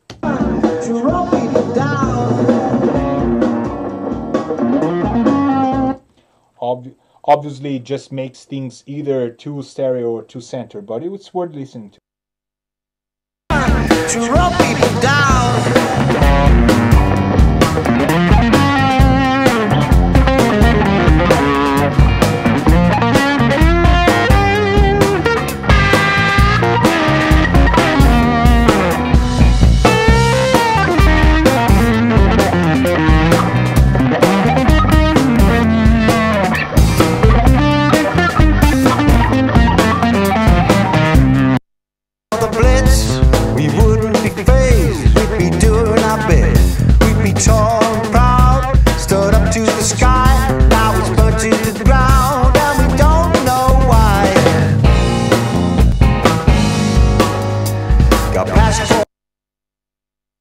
Okay, I never use it on full tracks, but I do sort of like what it does to the stereo field. It sort of like rebalances, not like the Fazzo, but when the two guitars kick in, bam, bam, bam, that is too wide and weird to me. The way it was done with True Stereo 100-100 is still very old school and coherent, not overdone. I haven't used stereo field expanders on the final mix, these I remember. So it's true pure 100%, not 150%. And this gets a little bit off, but it's a very, very nice plug. I'll tell you one case where I would use it a lot. If you have a piano track and this piano track is overshadowing the whole mix, and you've mixed the song by doing drums, then bass, then guitars, then you put in vocals, and then you say, all right, well, there's keyboards, all right, yeah, there's keyboards, those damned keyboards, let's mix them. You put the piano in, nothing works, because you haven't created enough space for that piano guy. It happens. And you can't revolutionize the mix because it works until you put the piano. Maybe the piano has too much center and it's overshadowing vocals, snare, bass and stuff. So you put this guy, this center, on the piano and you just reduce the left fader. Oftentimes you will hear the piano will just blend in much better, and then you can EQ and then you can do other stuff, you know. That works. On piano tracks, on stereo stuff that needs to be in a bunch of mono high-hitting people, this plugin is great. It could work on guitar basses to rebalance how fields go. So that's very nice. Then what could we have? There's one, to go back to the years of vintage. This, I hope you don't know. I hope. I don't even know if it is being sold. I think yes. And I remember it wasn't cheap at all. I hope it is not cheap now because it would have wasted a lot of money. The Matthew Lane DRMS spatial processor. Matthew worked on this thing for, I think, a lot of time, if I remember right, and it's a matrix that does a lot. There's mid, there's side, there's frequency filters that you can set, high pass and low pass for the mid, high pass and low pass for the side. There's auto gain functions, which I never use. There's delay. You can delay the mid with the side content. Not always useful, but sometimes yes. There is solo. It's an encoder and decoder. You can tell this guy, look, I have mid side and I want it brought to stereo, or I have stereo and I want stereo back, but in the middle he is mid side. There's also these two things, focus and field, which I think respectively operate on. Focus works on mid and field works on side. What it does is it can redefine some of, he calls it zoom and depth. So let me play first with width, zoom and depth together to see how the mix does change with the vocals. This is really, really fun. You can screw up big with this guy. So remember, little steps work wonders. Don't overdo it, because it's easy to just completely destroy a mix and then listen to it at home and go like facepalm, right?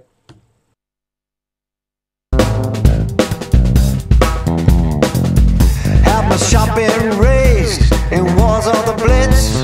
We wouldn't be phased, we'd be doing our bit.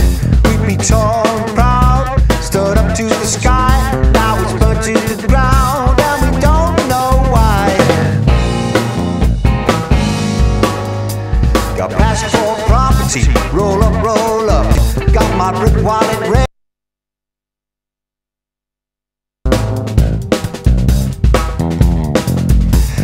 Shopping raised and walls of the blitz. We wouldn't be phased, we'd be doing our bit. We'd be tall and proud, stood up to the sky. Now it's burnt to the ground and we don't know why. Got passion for property, roll up, roll up. Got my brick wallet ready. I just scratched the surface to show you that focus and field can, like, field did do something else until I really, boom, opened with those guitars. Then again, it sounds a little bit phasey. The width is great. It would work up until 150 and it gets that, oh, expensive record with more than stereo kind of feeling. But if you noticed, we were getting a little more, maybe because it canceled some frequencies by doing overexpansion. If you know how this stuff works, to create a sense of width, some of the left stuff goes to the right, some of the right goes to the left. And these create phase issues a little bit. And I was hearing the hi-hat just move in the sound field. So I used the low pass at 12K, at 12 dB per octave also, and to just redefine a little bit of the highs. Would I use it? Maybe not. But if you just scout into this plug, for mid-side, this is a lot. A lot of people already know, whoopsie, a lot of people already know this other plug, which you can't talk about mid-side without going BX digital, because this is very easy to operate. I think one of the most remarkable things it has, it's easy to look at. And it reminds me of Masterclass Prism stuff, and you can really do the mid-side and the side easily. You can do expansion. You have two different graphs at the same time. This is very, very useful for being fast and work on it. It has an auto listen function, which I never ever use, and it's always engaged by default. Another plug that you might know or not is still by Brainworks, the BX DynaQ. Some people now might go, I know this guy. I know what you're talking about. Regular works in normal stereos, left and right, and mid-side unlocks the mid and side. It basically duplicates the whole plugin in two parts. The top works for mid, the bottom works for side. What does this plugin do? This guy can listen to a frequency that you tell him to with a bell type filter, or you can change what key he wants to use. Let's say you have a bell and you have him focus on a specific frequency. Whenever that frequency hits your threshold that you set, the EQ is gonna work on another frequency or on that frequency.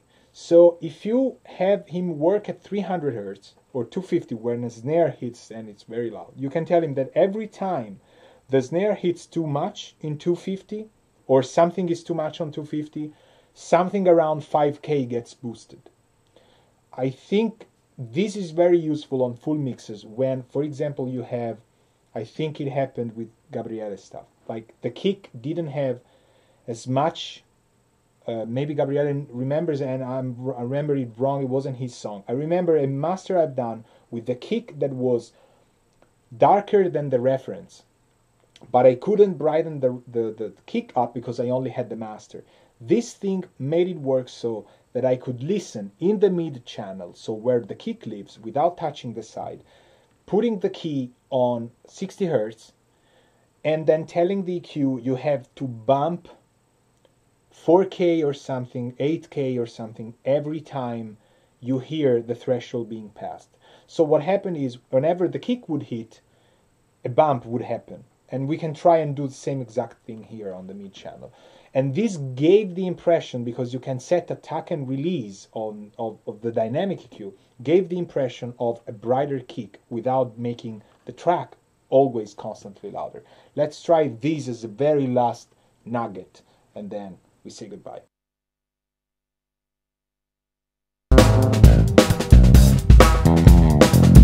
Had my shopping raised in wars of the blitz. We wouldn't be phased, we'd be doing our bit. We'd be tall and proud, stood up to the sky. Now it's burnt to the ground, and we don't.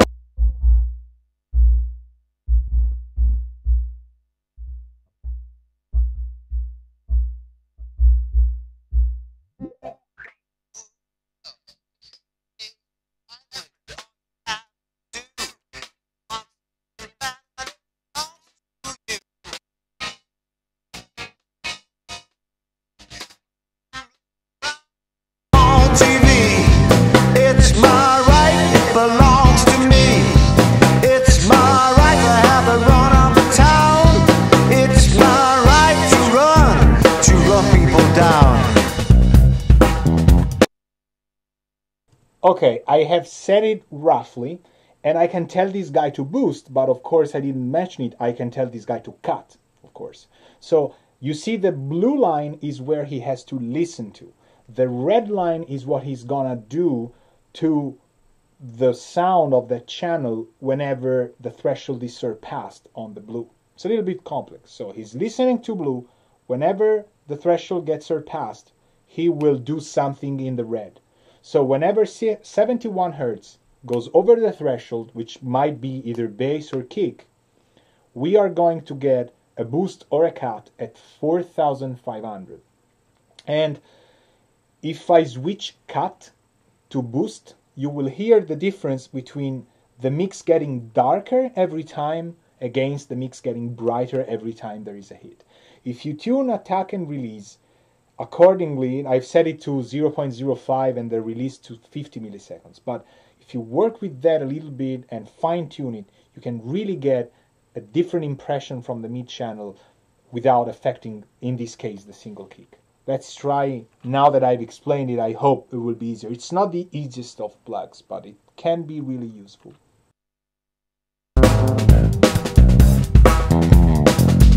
Had my shopping raised in wars of the blitz. We wouldn't be phased, we'd be doing our bit. We'd be tall and proud, stood up to the sky. Now it's burnt to the ground, and we don't know why. Got passion for property, roll up, roll up. Got my brick wallet ready. So the kick hits, and it feels, especially in the verse, a little bit more snappy. And if you go cut instead, it feels like you wanted the mix to have a woolier, old school bass. Exactly. And Federico says, this is really great to control finely frequencies as well as dynamics. For as much as Brainworks sometimes just tries and make plugins, just whatever, just it seems like they really have it together on these stuff. I have to give it to them. I have to admit it. But really, they do. This stuff and the other dynamic EQ I know, which I don't have the iLock here in the studio, I left home, the one that has the Mac DSP stuff, is the AE400 or AE600 series. So to keep it honest and like out of endorsements, Mac DSP does that. Waves has come out with that. But this was, I would say, probably one of the first ones. And think about it, it also has a compressor side, so you can do everything we just said, like listening to some parts and do something else somewhere else on a compressor type behavior, or a de-esser type behavior, or boom, which is just maybe crushing and destroying stuff. These can work great in parallel. You can really do a lot of stuff with these. And if you don't have this plug and want to apply compression in mid-side or not dynamically, remember, most of you know the FabFilter bundle. The Pro MB, the multi-band compressor, can independently set the threshold of one band to work with another band. Not many people know that, and I never use it. But it can be really useful for this type stuff. It's a multi-band compressor, and you can get the feeling of a dynamic EQ because, it's still affecting the frequency range. So this is, for example, a plugin that I would say for mid-side works really well. What we can do, we have 1 minute left. Now we have to get to a point where I have to do like something maybe that I would never do. But how about bringing in this track some reverb without adding reverb to the whole song? We're gonna duplicate this guy. Duplicate? Maybe no. Maybe yes. No. Maybe let's create a stereo aux. Send these to bus 1, 2. Tell this guy to listen to bus 1, 2. Call these space. The final frontier. I hope you know what I'm talking about. So, and then we go to A1 again. So this green guy that we're gonna make super yellow is gonna be the exact copy of the mix. On this track though, we are going to put a reverb after we've told the, let me find out what plugin I could use for this, but it's really fairly easy. We're gonna transform these. I want to follow what I explained to you. So I'm gonna put the matrix stuff, and as you know, now left, because of the matrix, left is okay. You have a question? I'll reply to these after I've set these up. No worries. So now I have mid side. If I put mid and side centered, I have the same thing at the center pan. What I'm gonna do with a simple plugin in Pro Tools called Trim, I'm going to mute the right channel, which is the side, right? So I basically made these with only the plugins I've explained to you, the side. If I listen to this guy in pre, No, I'm so small, nothing I want to eat, but I idolize fame on okay, okay, I'll let you hear to what I'm talking about. Now I've muted the original blue track. We're only listening to space, which is now effectively a muted right channel, which should have the side, so it's just the mid channel in the center. No, I'm so small, nothing I want to eat, but I idolize fame on my HDTV. If we listen to both of them at the same time, then it's not really useful. We have 2 times the mid channel. This is not what we want to do. We want to get a reverb in here, and let's pick something everybody knows. Plate 140. Let's put the volume of the original track completely down so that we only hear what's going on in the yellow track. And let's set up a reverb for this.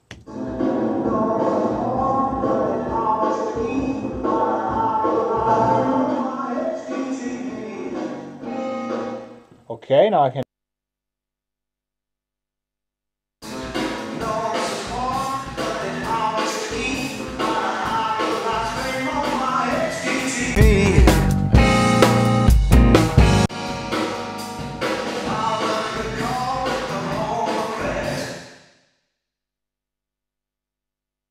So what do we have here? We have a reverb that is affecting only the mid channel, and because the vocals are very prominent, we really hear a lot of, like, it's a vocal reverb sometimes. Of course, when the vocals don't play, I can hear both things. I can hear the whole sound. But what I'm gonna do after this, or even before, is I'm gonna place a normal EQ. I'm gonna keep this for reference anyway. And I'm gonna fine-tune it in a range where the vocals appear more. Maybe the lows to low mids and stuff. Let's tweak it.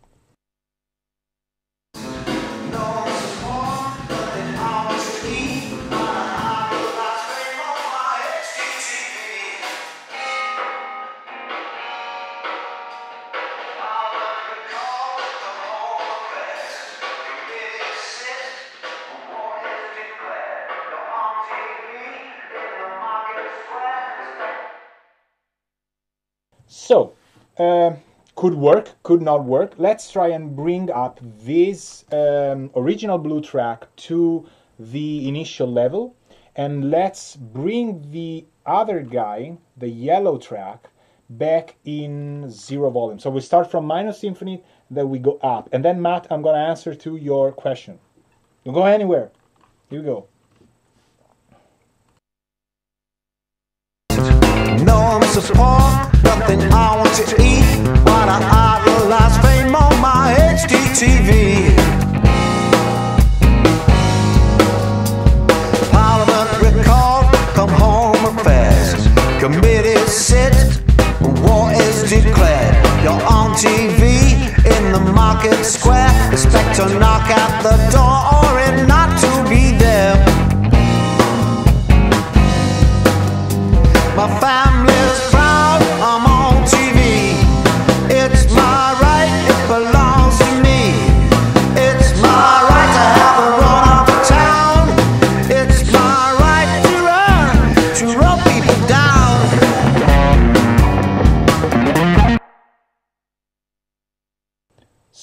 I think it worked. I mean, it's a very drastic intervention. What we did is we took the mid channel, we scooped everything to focus on the range where the vocal has some bite, some consonants, but it still has like a little bit of body as well from the tape echo, because we can't separate that stuff. And then we brought it back in, we brought it into a reverb. I added some pre-delay that could or could not work. It just changes a little bit of the effect. We chose this plate reverb, it could be a different one. And then we brought it back into the original mix. Because it's the mid channel with only those frequencies completely affected, the phase problems are not gonna be an issue. And these are gonna give you, and I hope you could hear it, you can find a sweet spot where the vocal feels a little more reverby, a little more with like added space, which my mix didn't have. It wanted to have that tape echo and that's it. Now you have a little more poppy vocal sound in that. This is especially useful if the mix they send you, or your finished mix, suppose you can't work on your tracks anymore, at low volume, how many times did it happen that at low volume your vocals sound dry? And the reason why they sound dry is because you don't have enough average density when the vocals go down. It could be parallel compression, it could be effects. When the vocals die because a singer can't keep up like a guitar or a piano or natural instruments, the vocals just go down at every sentence. You don't have enough things to create a cushion under this guy. This recreates that. But you know, when you listen to full volume, the vocal is fine because you're being surrounded by so much air pressure that it feels nice. But you go low volume, a pro record doesn't feel with the vocals completely detached. Same for the snare. The stuff that has mid-frequency content, sometimes you go really low volume and you go, oh my god, feels so dry. But if you put reverb on it, it feels too wet. It's a matter of density, and this would be my angle to say, okay, what if I have just a mix and I can't work on it anymore? So there you have it, the last piece of candy. And now, if you have questions, type them in the chat.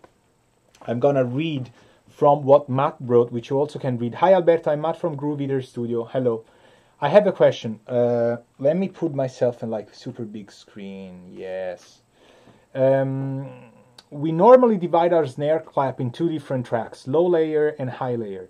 We do this in any case, I mean, even if they are the same sample and even if they're not. We split them by frequencies, normally up to 3K and down to 3K. I know this type of behavior and it's pretty famous in EDM or like electro music. We noticed in this way we have a lot more control on them, adding more modulation effects like reverb delay on the high one, then perceiving more punch to the low one with saturation and compression.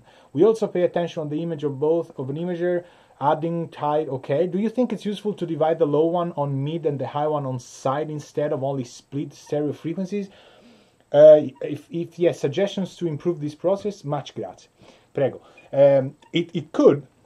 The base of what Matt says comes from an old way of doing early digital dance electronic music stuff to handle things from a frequency standpoint and say, okay, this is high synths, this is low synths. This is because electronic music, when it started to get pushed a lot into PAs, into public areas where you have really no idea how the venue is gonna react, what the PA system, how good it is, people had to play it technically, and they didn't go the route that rock music and other stuff was doing. So it was really nice to say, okay, these high frequencies, I'm gonna treat them in this way. Of course, you can use mid-side techniques.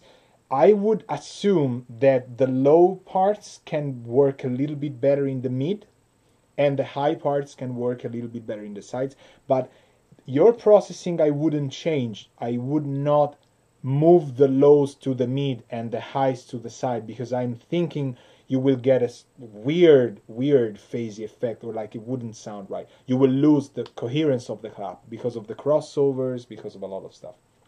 But you can duplicate the high snare, for example, or the high clap, and affect it in a way that it goes only on the sides. For example, you could use a ping pong delay and then move it only on the side. Or you can make the high synths stereo in the side by keeping the center, and you can flip the phase on one of the two channels of the duplicated high clap. What happens is you have a high clap that feels super wide, and when you go mono, it just cancels itself. But you still have the center, the mid content of that clap that will keep the clap going. And it doesn't mean you have to always have that. You could have that in sometimes, or only on 4, or only on 2 of the bar. So you go like ta, bzz, and it opens up. Tak, bzz, only on 4. Listen to Random Access Memories, most of the record that Mick Guzowski is doing. I don't know if we'll ever see, but it sounds cool to call famous engineers by name. You know, makes people classy. He took a lot of care. All the production is stellar, and you can hear, focus on the snare hits. Most of the songs never have the same hit sound of a snare or clap on 2 and 4. Oftentimes there are very slight difference between the hit of a snare on the second beat and the one happening on the 4th beat. And this is because it adds movement. It's another element that adds to the rhythmic variations, especially for drums, especially for things that are dynamic, rhythmically moving, but supposedly always the same because you have electronic music. So this is, for example, a great way. If you focus on a lot of records, you will realize, even if electronic, a lot of samples do change. And in mid-side, this is really nice. Or yeah, what else? Well, I would say the highs on the side would help a little bit better. I hope I answered these, like, don't change what you're doing because it will just screw things up to just go completely mid-side. There are two different terrains to keep things together, but you can duplicate one or the other or both and then make them work better for the track. So yeah, this can happen with synths, can happen with claps, can happen with a crazy moment in the song. So yeah. If you have any other question, now it's the time to write it, and then we'll wrap it up. Which we don't do anything to wrap it up. We just shut down. All right. Anybody has questions? Write them down. I'll give you 2 minutes. Apparently, I've been really on time. You're welcome. See you soon, hopefully. And again, I'll keep talking. That's what I do. While you formulate your questions, if you have them. We'll do this. I'll try and do it on a monthly basis.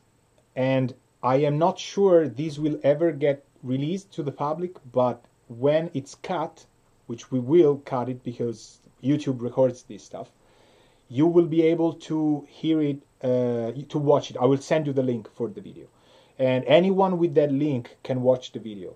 I trust that if you want to give it to a friend or whatever, you can. I'm not sure if these will ever be completely 100% public, because I like people to come virtually to the studio and watch this stuff. If this becomes a video, then everybody goes like, oh yeah, right, I can watch that, a later time because he's putting them on YouTube anyway. I'm not gonna do that. All right, Federico wants to offer beer. That's great. That's better than a question, much better than a question. And so we want to do that on a monthly basis. I don't know if October is gonna be a viable thing, because it's like my life disappears in October and reappears roughly November 5, 6, I think. And what's going on at the studio lately? A lot of stuff. In October, we are recording a band for a week. It's a band from France. I can't tell you anything right now, but it will be amazing. And it's going to be 8 days, 7 to 8 days straight, recording 5 songs, mixing 5 songs, and the record has to be out. So things will be done in a way that we're going to track the mix. It's going to be done as much as possible as with the sound of how things happen, it will go there. I will try and document some of the stuff. I can't bother these guys to stop every time to make like a video tutorial. I also don't want to do that because there's so much stuff around there on the internet that you're already probably aware of or watching that I don't know. But I will try and get footage to save and so that we can talk about it. It's an indie rock band, they're really great. And the cool thing is they're going to record all together and 7 days, done. We have to finish it. So there's going to be electric guitars, drums. I still don't know if I'm going to play everybody in the same room. Maybe not, maybe yes. We're going to use the Ampeg bass amp. We're going to use the Fender Princeton Reverb. It's going to be awesome. Our drum kit, of course. Maybe lots of pedals, lots of analog gear, and that's it. So that's probably the highlight. Then we have some master classes. Then we have people visiting, lots of masters being done. And yeah, so things are working out. I don't know if October is going to be viable, but I promise you at least end of November we can do maybe another one. So I'll keep it to at least 60 days. All right. In the meantime, if you have anything, just write me. You know where to find us. And if you really want to consolidate this stuff on a proper level but can't come here to study with me all the time, and you want to use your music because it works and it's your stuff, go on fuseroom.com/learn. This is an advertising, but it works, trust me. And you can set up, they're not expensive, lessons with me. We're going to take your material, can be something you work on, I don't care, you get the credit. We use it for your master classes, private, one-to-one, live. You connect with us, you listen, you watch, we talk about it, and then we set up a weekly schedule that is how you learn this craft.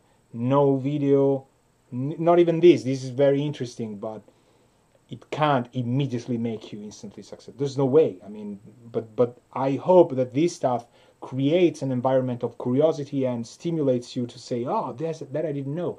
Now I don't do that. And when the next mix you approach, you're going to have more fun, or you want to experiment, or you have different set of ears. All right? So hit me up if you want. And that's it. Ciao, ciao. It's been great, and I hope the engine worked. I really like this stuff. Thank you guys for coming. Thank you very much.